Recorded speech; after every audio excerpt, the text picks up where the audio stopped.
আজকে ছাদ দিয়ে দুটো ফোন পড়ে গেল, আর আজকে আমার দিদির জন্মদিন। আর দিদি আজকে বাড়ি, তারপর চলে গেল মাসিরা। আর বিড়াল দুটো বড় হয়ে গেছে আর খেলছে বিড়াল দুটো। তারপর বন্ধুর বাড়ি আজকে নেমন্তন্নও ছিল। এই বাবা, দিদি লজ্জা পেয়ে গেছে দিদির বার্থডে যে উইশ করেছি।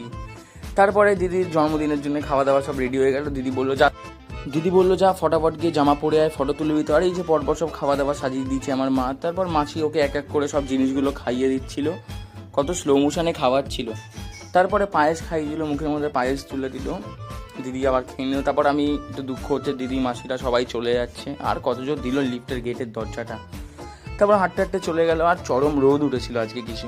তারপর বন্ধুর বাড়ি গেছিলাম, যখন বিড়ালগুলোকে দেখতে, তখন বিড়ালগুলো বড় হয়ে গেছে। আর বন্ধুর দুখানা ফোন ছাদ দিয়ে সানসেটে পড়ে গেল ধপ করে।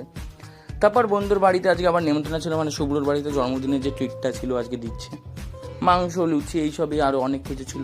দিবাকর সৌরজীকে সাইকেলে করে নিয়ে আসছিল রডে বসিয়ে।